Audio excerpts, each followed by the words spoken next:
Aloha! Welcome to the Elon Marley Podcast, hosted by your boy cryptorootz. This is the first episode. We're giving it a shot. So, it's a little different. This podcast, we discuss technology and how that affects the psychology of society and the individual.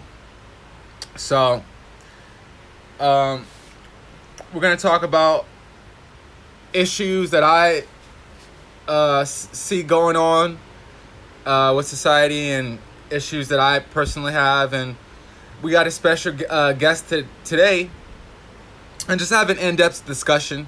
So we have a special guest today. She goes by the name of Crypto Malala.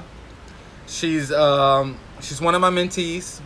She's a very intelligent young woman, and she's got a lot of information to share and offer. As far as I know, she's a specialist in psychology and psychotherapy. So we have a lot of in-depth conversations about a lot of different topics, and we go super deep. And I figured, hey, let's just try a little podcast and see what's going on. So, please introduce yourself, Crypto Malala, and just give them a background where you're from and what you're about. Olita, I am known as Crypto Malala. I am from Jalapa, Veracruz, Mexico.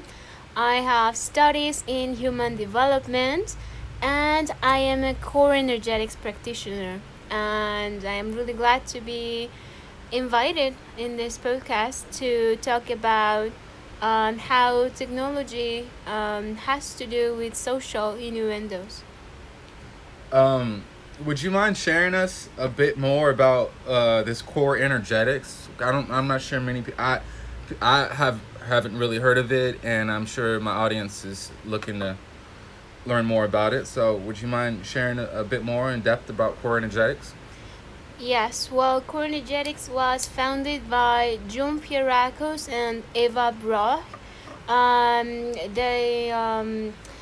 The core energetics comes from bioenergetics, and it was studied by Alexander Lowen and John Pierrakos with their teacher Wilhelm Reich, who was a contemporary of Freud.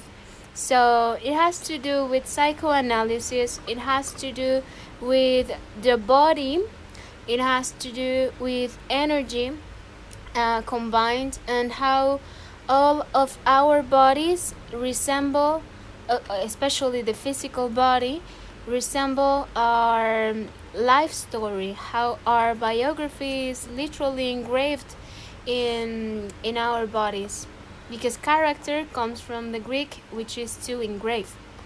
So it is really interesting to see the human development and the human interactions within this knowledge of how the energy works, and how we all have 5 wounds of and of our soul, of our developmental stages, and we move from a defense created because of that wound. So that's kind of what it's about. That's it.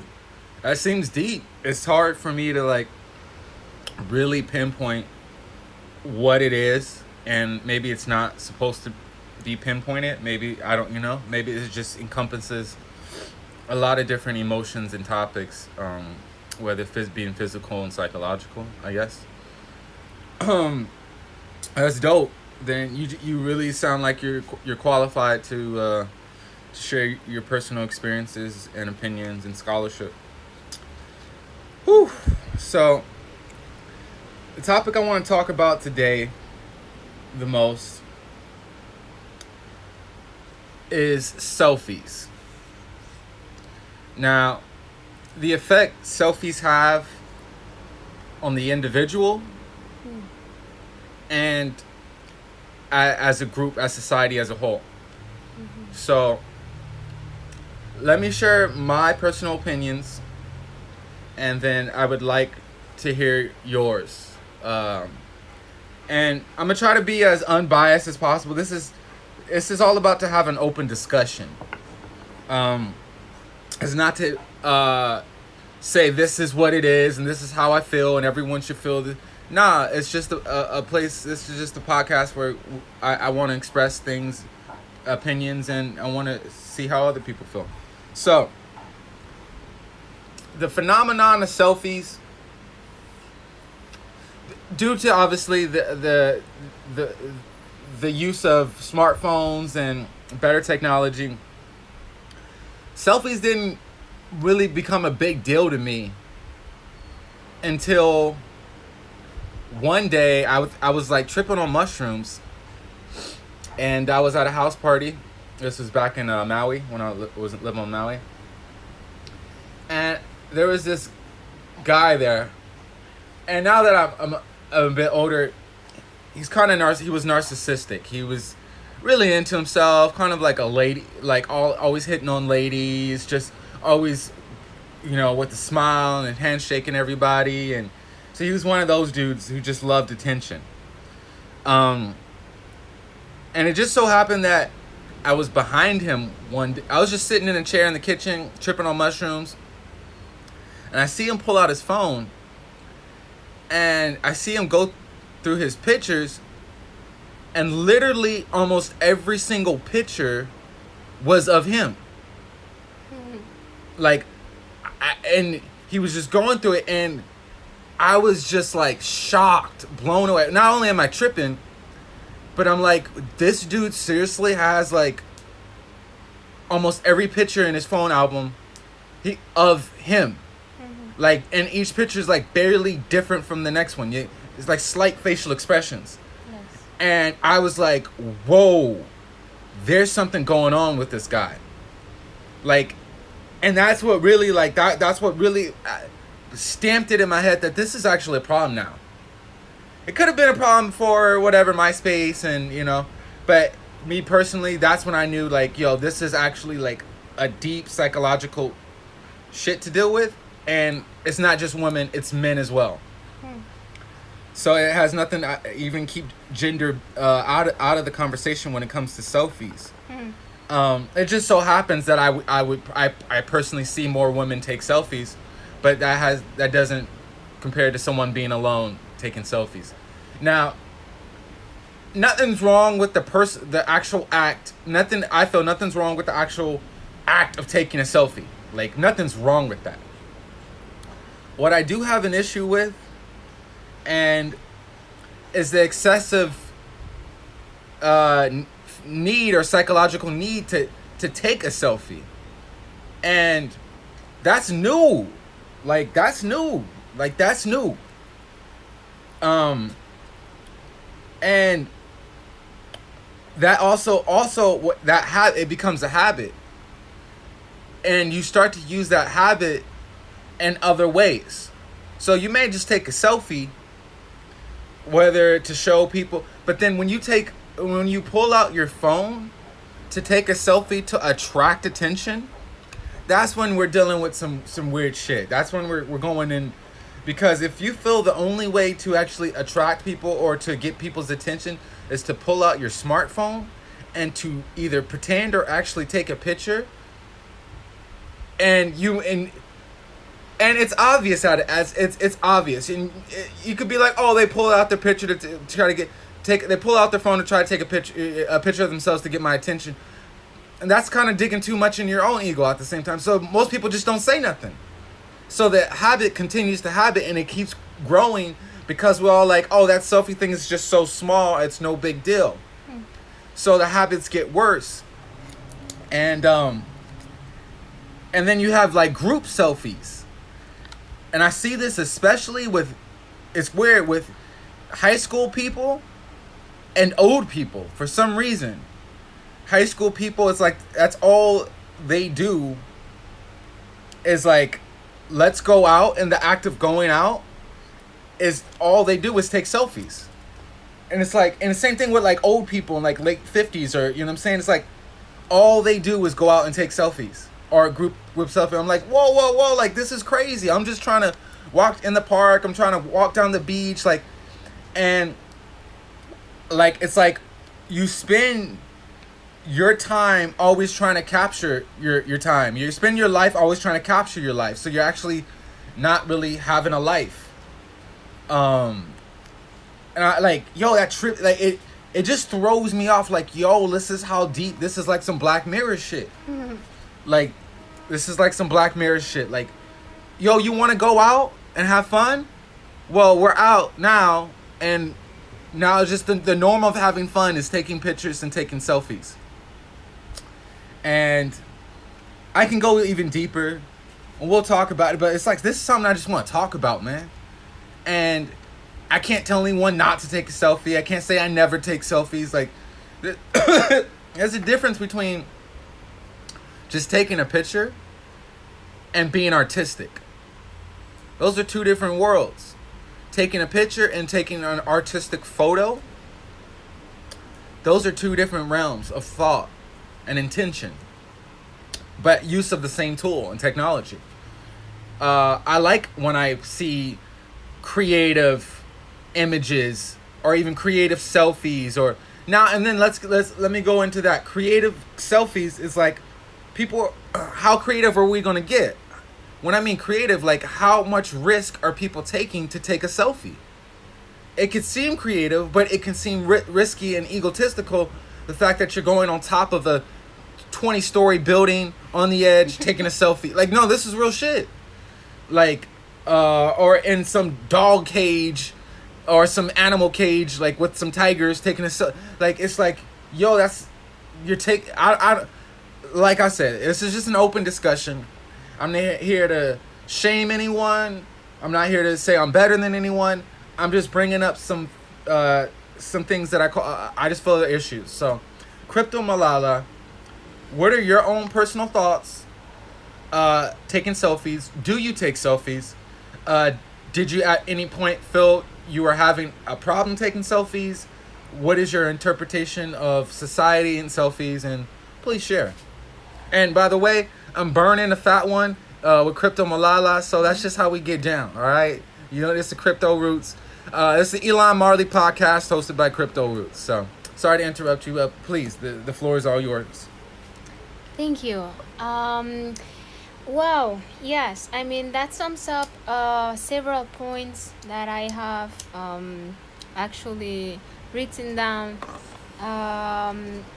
It has to do, well, first I'll start by saying that yes, there is a difference in between taking a photo because you're in a new place, you want to keep a memory, you're with a person you haven't seen in a while, or you feel like taking a photo, like holding that moment. Yes, it has something really precious. And there's this other side of it, which is taking a selfie or taking a photo out of anxiety. And that has to do with not being able to live in the moment. Yes, and it's not just the selfie, it's the filter. And it's also the sharing part and the calling out for attention. There is this developmental stage when we were children, where all we wanted was kind of like be seen by our parents and being taken care by them. So what happens is that we do whatever we can do to get their attention. So we start acting the way we think they want us to act. So that has to do with our social interaction, how we portray ourselves in social media to create an attraction, to have people seeing you and approve your life, like approve your image. I have known people who know that they have a character to maintain, like, oh no, but that's not good for my followers, so they won't do it, even if the follower is, you know, her aunt and some friends from high school. And you know, it's it's the idea of being famous, and it's deeper than just the narcissy part. It is the narcissistic part plus a deep wound of feeling vulnerable, of being unsecure about your body, of having hatred or some movements around your body idea. It's called body dysmorphic disorder, in which you do not feel like your body, you do not feel connected to it, you want to alterate it, you just don't feel right. And again, it has to do with anxiety, and it has to do with not living in the present moment. So you're saying it's like a new form of like body modification, but it's not the actual modifying the body, it's the perception of it. Is why you're doing it. So some people may get tattoos and fat earrings and stuff, but they're doing it because they want to be perceived or in a certain way. So You're saying that people would take selfies and alter them and filters and add, dog ears and stuff because it's the perceived, that's how they want to be perceived, and they don't necessarily have to monitor or do permanent body modification. And and I guess that has to go with the same realm of anorexia and bulimic, and even being overweight, is you're modifying your body, and then you're being perceived, or at least you think you're being perceived in a certain way. So it's almost like a digital way of modifying it. Is that what you're? Yes, that, and it has to do with how you want people actually treat you, because you portray an image, and we all do it in a certain way. We dress the way we dress, and we if we do makeup or we don't do makeup because of something, and the thing is, either you do it intrinsically or you do it extrinsically. Extrinsically is that you do it because of the other ones. Again, you want the attention from your fathers, you want of your carers, you want to be seen, you want to be acknowledged as you are. That is what you actually want, and you'll do whatever it takes, even altering just digitally your image, to get that attention and to get the acknowledgement of yourself. It's a paradoxical thing we as a society do. Do you feel the need to take selfies, or the actual act of taking selfies, is more rampant in men than women, or vice versa, or what? It's getting to everywhere. I don't think it's a gender thing. What I think, it's like the new cigarette. Selfies are the new cigarette. Well, yeah. So I'm glad you brought that up, because I call it visual cigarettes. So because I'm seeing the partake of cigarettes, and I would say it's always in my way, but I can't go out without seeing people all of a sudden get up and then say, "Hey, take a picture of me." Take a like that. Like, that's kind of like, whoa. Is it? Like, it's like, all right, I don't know what to do. I have self-doubt right now. Like, I'm into, like, here, you take a picture of me. Now, here's the issue with these selfies that it blows me away. And I asked you this before, but I'm going to ask you again.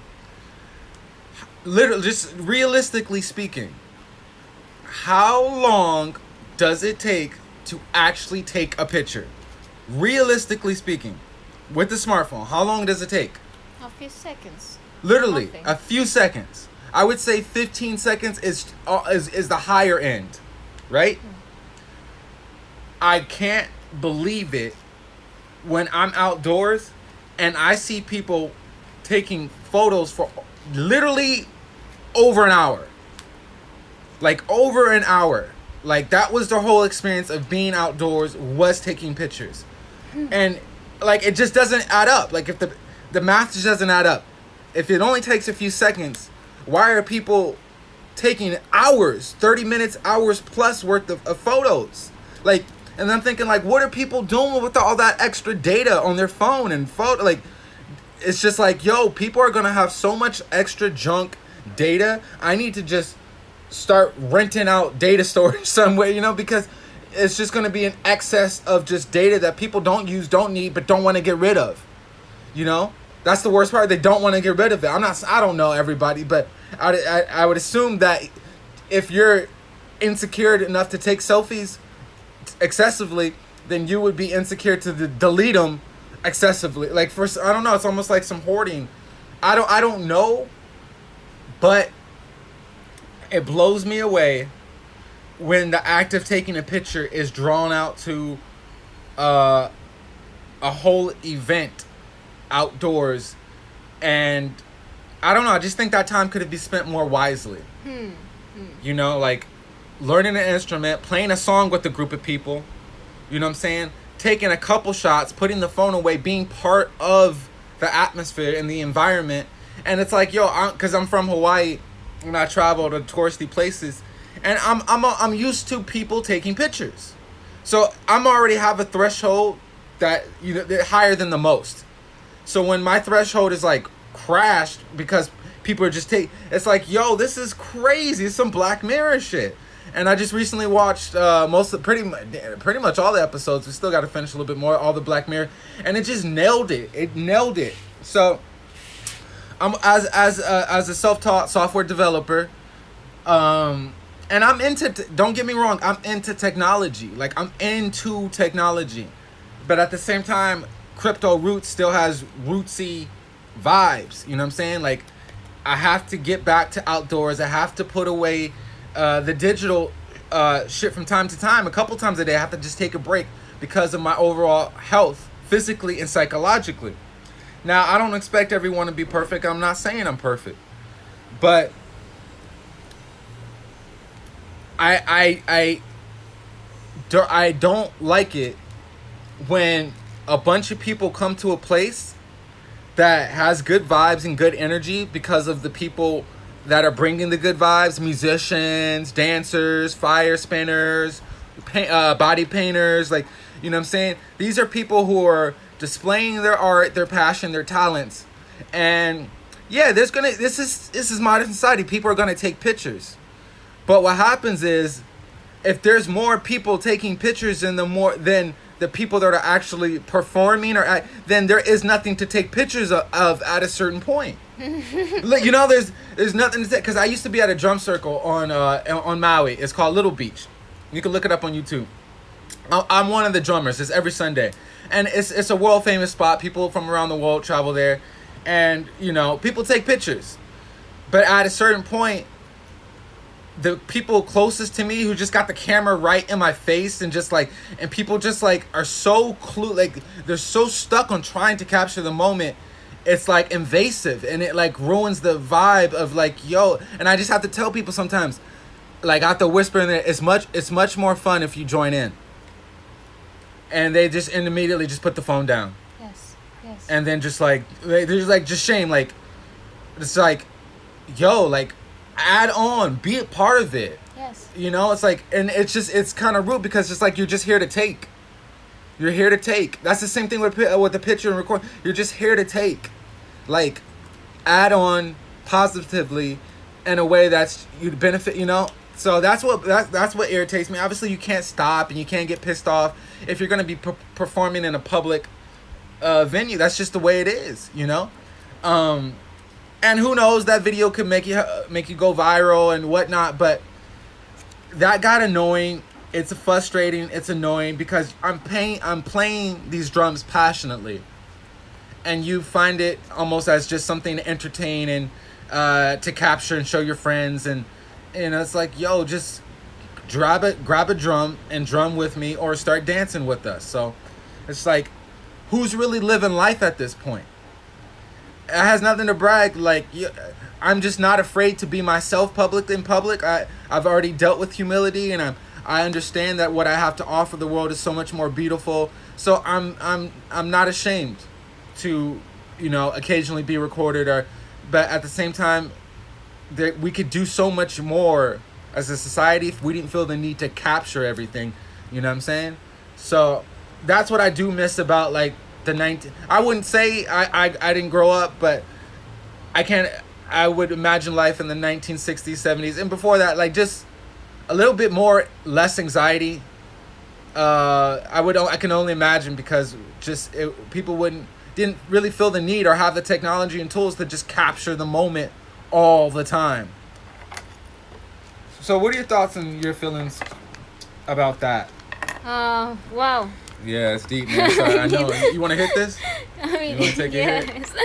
Yeah, it's deep. That's why we started. That's why we had to get this podcast going. That's why Elon Marley hit me up, said, "Hey, cryptorootz, you want to host my podcast?" You know what I'm saying? And so my boss, Elon Marley, you know, he cool dude. We go at it every now and then, but we always burn a fat one. And he said he'll look out for me if I host this podcast. So it is what it is. You feel me?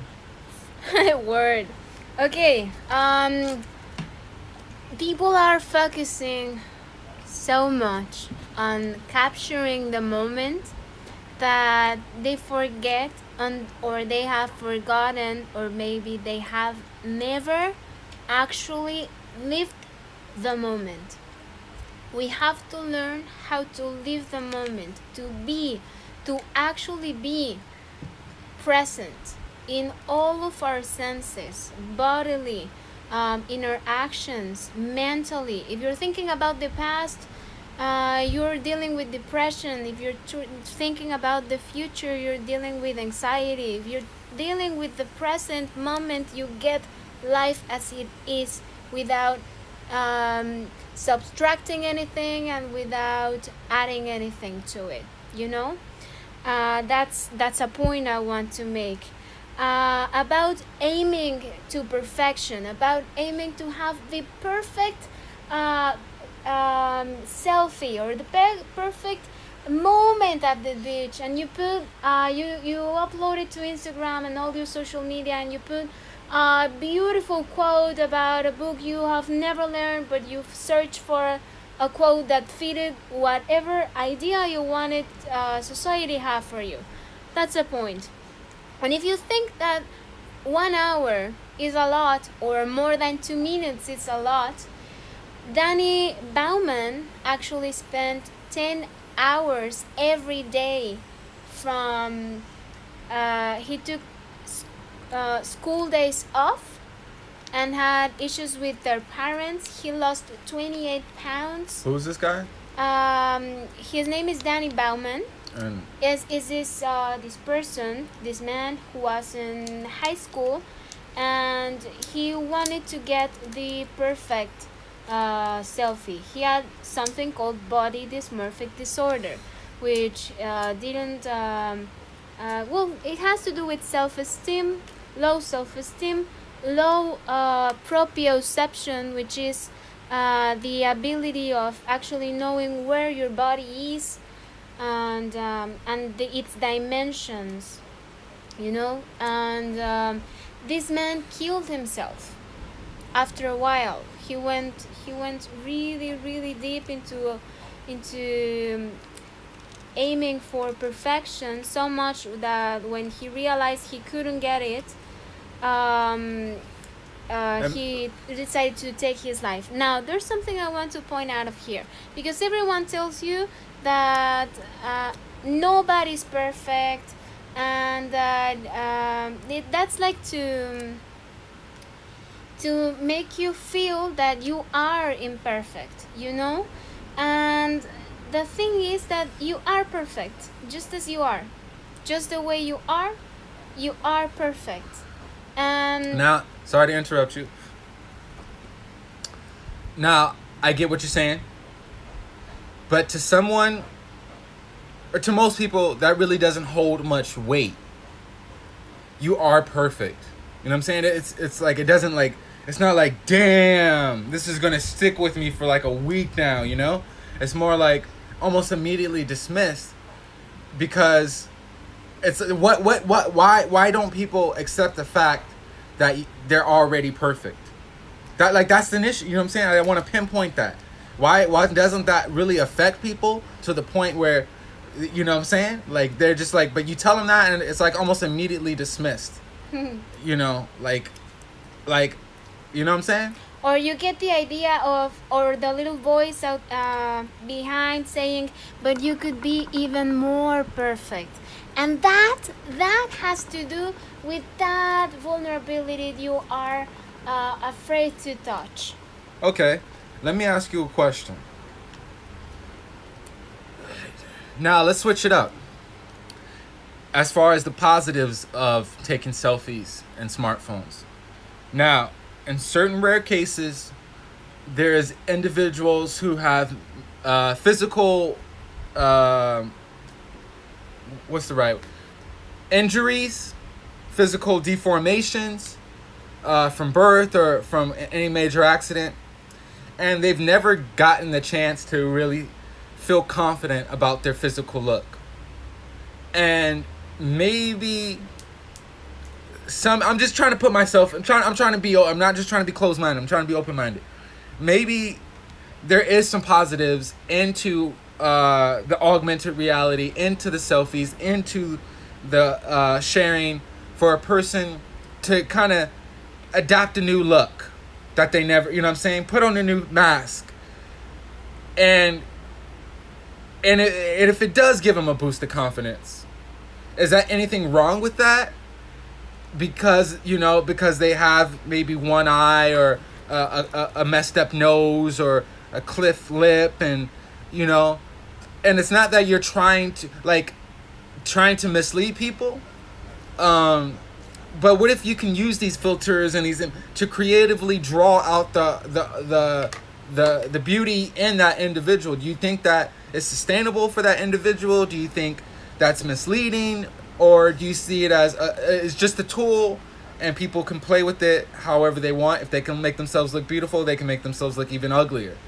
Like, what are your thoughts on the person who really, quote unquote, is, you say they're perfect, but from a society, they know they have they know something seriously is physically not attractive with them, and they've already accepted that, but they're choosing to use I don't know. Like, this is me being as open-minded as possible. What are your thoughts? If you are a person with any kind of disability or physical deformation, I tell you that you are perfect just the way you are. You deserve love just the way you are. And you are welcome in this planet just the way you are. You are needed just as anyone else. Now, is it wrong to smoke cigarettes? Nicotine numbs. Now, people, wrap it together. People who want to numb down a feeling, a deep feeling, smoke a lot. Have that in the mind. Is it wrong to smoke a cigarette just because you're feeling a little down, and it may take you into a cigarette addiction and actually getting cancer? I see where you're coming from. I see. If you modify your image in a photograph just to uplift yourself, I see. It is going to get to a point in which you modify your body. Oh, I see. Okay? It is actually dangerous. Word. Word. So, how do you feel selfies should be regulated? Do you think do you really think there should be like an app on your phone that will not allow you to take pictures of yourself after a certain limit? Or do you think people should just not ever take selfies? Or do you think there should just always be free range of, nonstop, as much as you want all day, every day? Like, do you really feel there needs to be some sort of like self-regulation, technology regulation, damn near government regulations? Taxing? Taxing. Dude, selfie taxes. That's what we're gonna call this. That's what we're gonna call this episode. Selfie taxes. Selfie taxes. Tax that shit. You fucking take a selfie with your ass. I want fucking 8 cents off that shit. Yes. You start saving the planet, saving some whales. The selfie taxes, bro. That's the that weed would be- talking. that would be great. That would be weird. I mean, you really could do some positive shit. Now, how would Monetize it. I guess you would. Yeah, I don't know, but that's a good idea though. The self-regulation. I well, I don't know how to point this out, but it is better to take a direction or a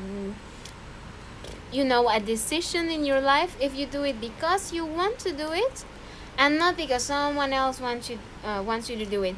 If we got to ban selfies, I believe that society would get to a point into getting them somehow. We would return to drawing yourself with a mirror or something like that, you know? Yeah.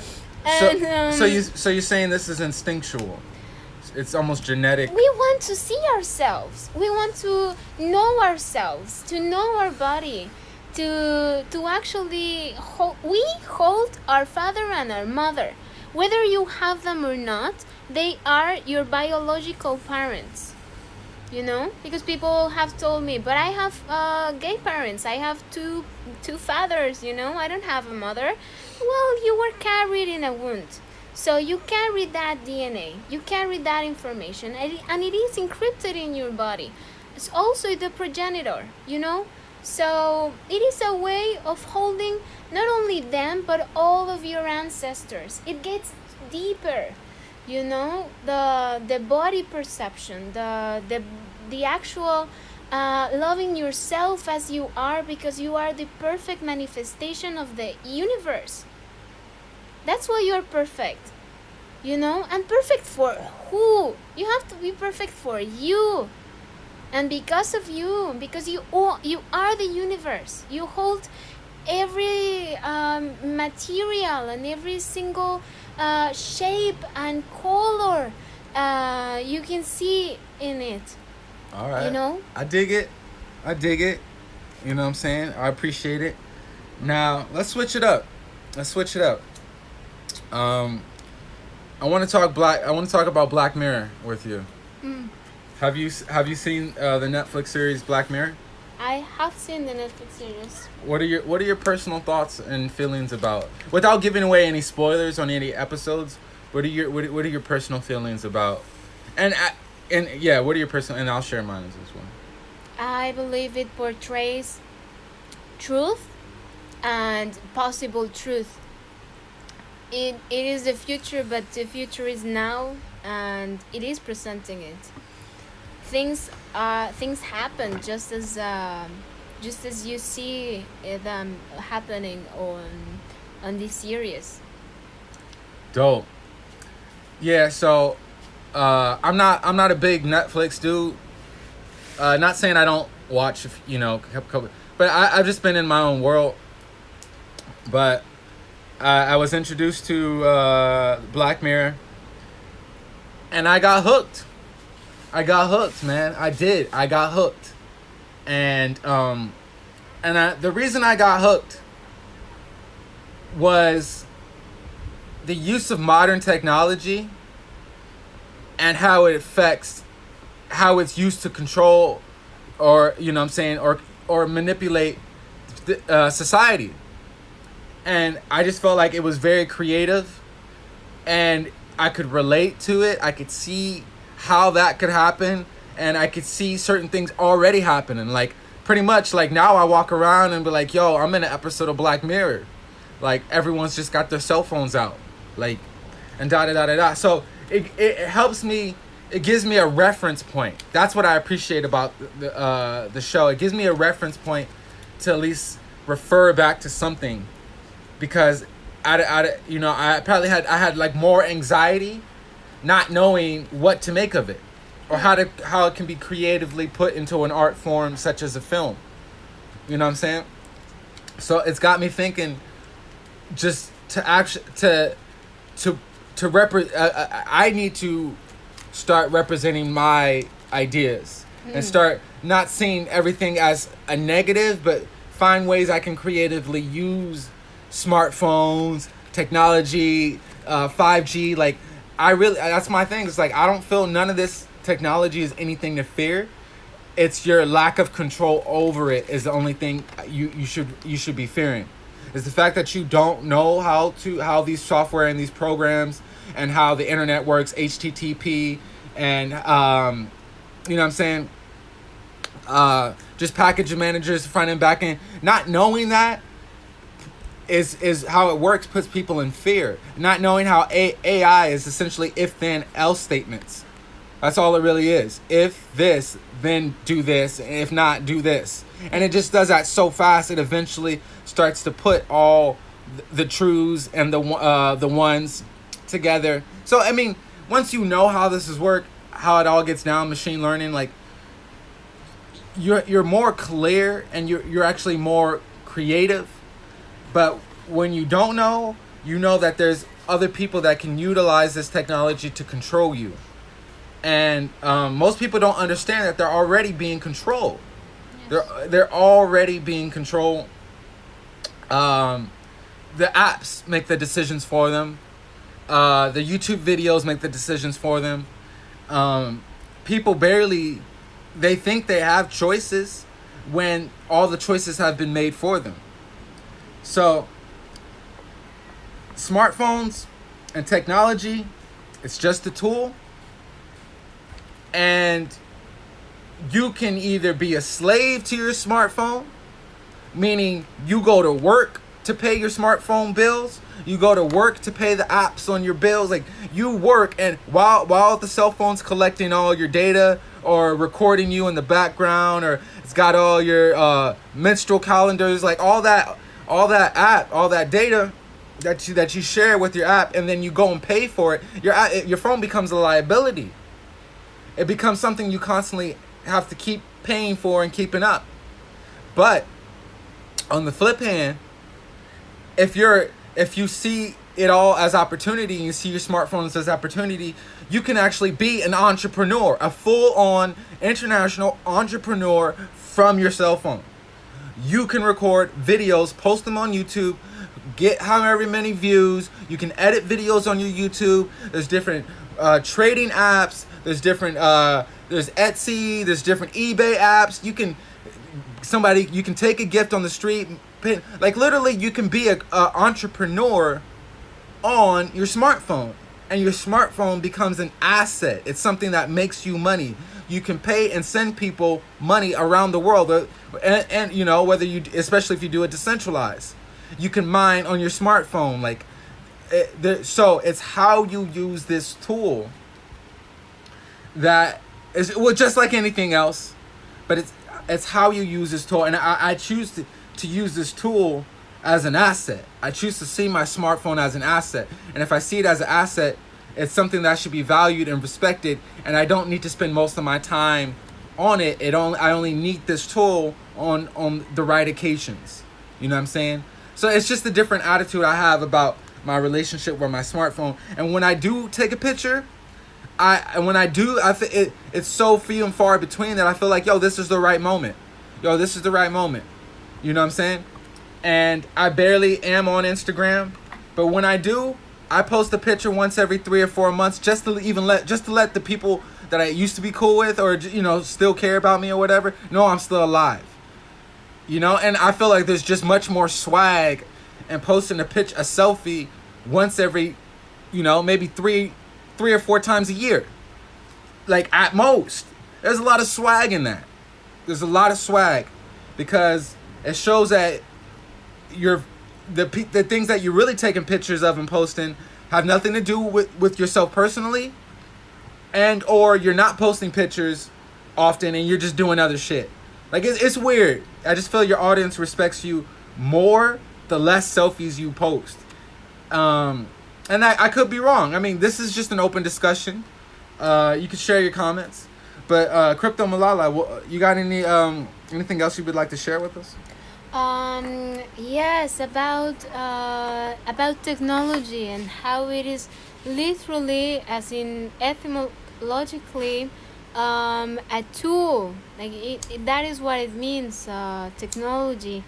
And there's this, he's a philosopher, and he's a lawyer, and he's a mathematician. He was his name is Jean-Jacques Rousseau, and he thought about in his book about education, about men, nature, and the nature and the man communicating with nature by the use of tools, and how we are educated into relating to that, right?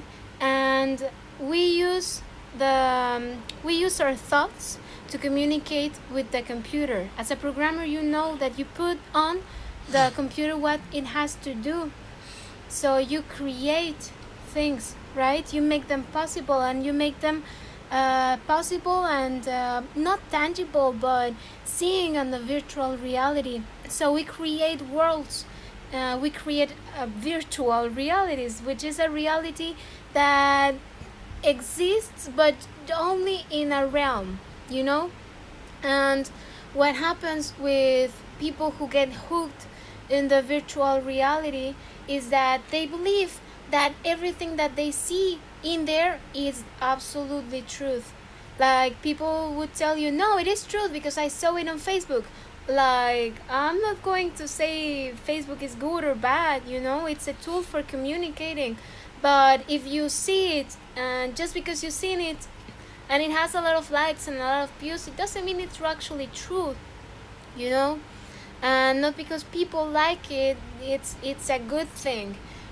We have to get to a point in which we separate the virtual reality from the, well, what I call physical reality, or the real reality, you know? And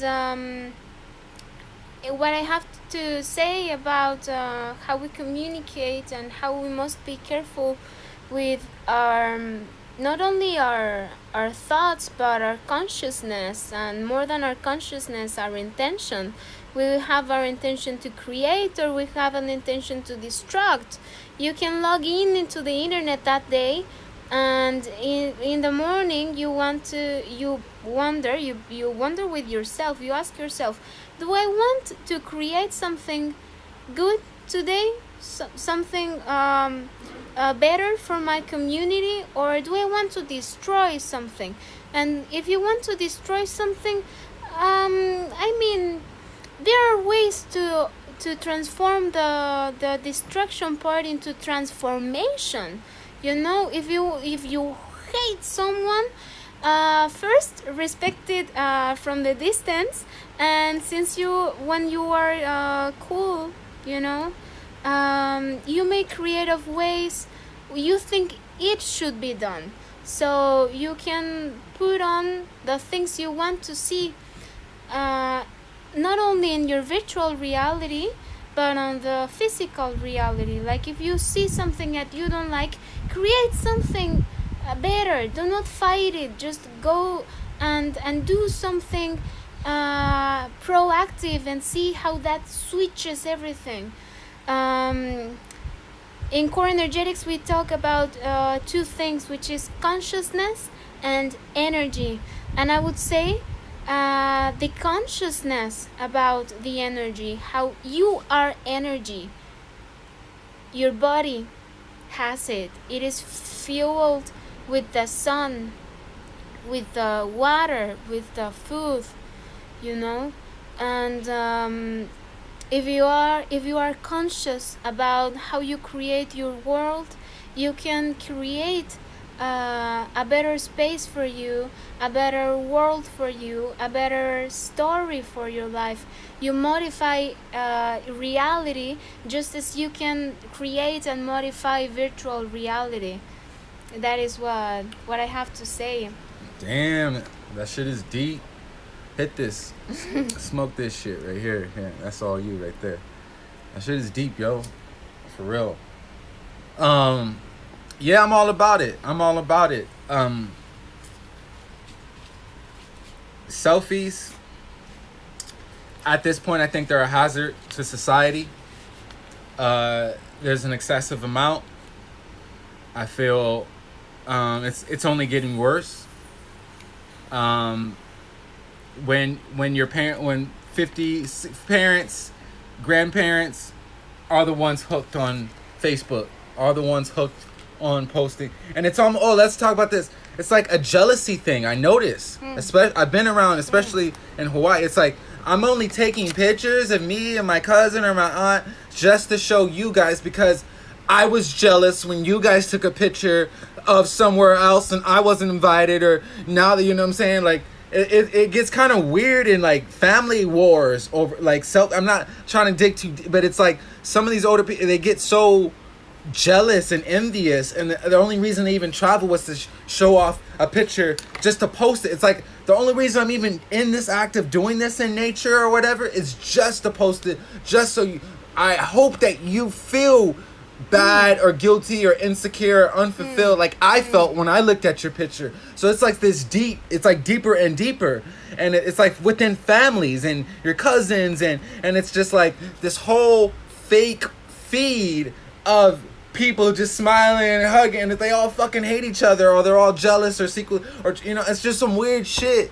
And I personally don't deal with this, but I've personally seen people deal with this, and it's just like it's like deep, like people who would normally not be taking pictures are just taking pictures to make other people feel jealous.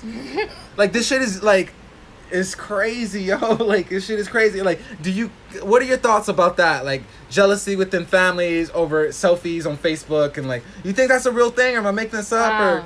Wow. Like, you know what I'm saying? And it starts just to fuck up the family inside out, bro. Wow. It's deep, and it goes deeper than we think it is. Share. We still got the rest of this joint. You feel me? Remember, there is a stage where, well, when we are born, all we want in life, if we want anything, is to be held, to be loved, to be nourished, to be seen, you know, to be warm, to be told that everything is going to be just fine, you know, that you are loved. So that's in a perfect scenario, right? Yeah. But most of the babies and babies right now, babies in this generation, what they get in seconds after being out of the womb is a fucking telephone. Yeah. In their faces. They got a telephone in their faces. It's what they see. So attachment tells you, thank God we're not dogs, but attachment tells you that you get attached to what you see more. And so you get the reward if you do what mommy or daddy, the caretaker, does with the cell phone in their hand. Yes, I have seen children being with their parents that are like, their parents take the phone, so they know they are going to take a selfie, right? And the kid poses and then continues doing whatever. It's like they're trained. They train the kid, or the kid is training the parent, because it goes both ways. It goes both ways. It's a way of telling me I agree to this. They are making a transaction, you know. The mom is like, I cannot interact with myself. I don't like me, and I don't like my life, and I'm not sure if I want to, but I think I look okay, don't I? Please tell me that I look okay. And here is my child. Hey, child, say hi. I know. Know what to do. Yeah, he does the filter. You look so funny.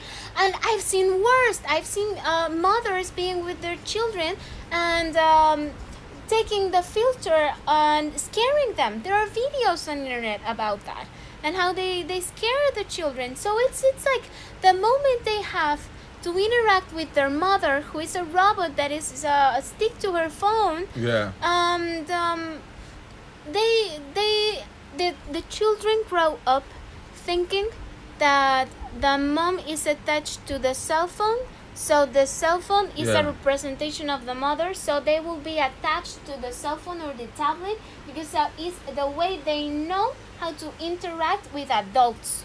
Yeah. And most of adults are with a fucking telephone or tablet or something electronical in their hands. They're too busy to be with children. They're too busy to actually raise them. They're too busy to be in the moment. It goes both ways. Check it out.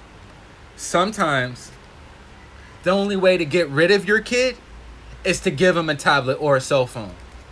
Sometimes Like, it's got, because of everything, the kid, like, the parents will just give it because it gives them time away.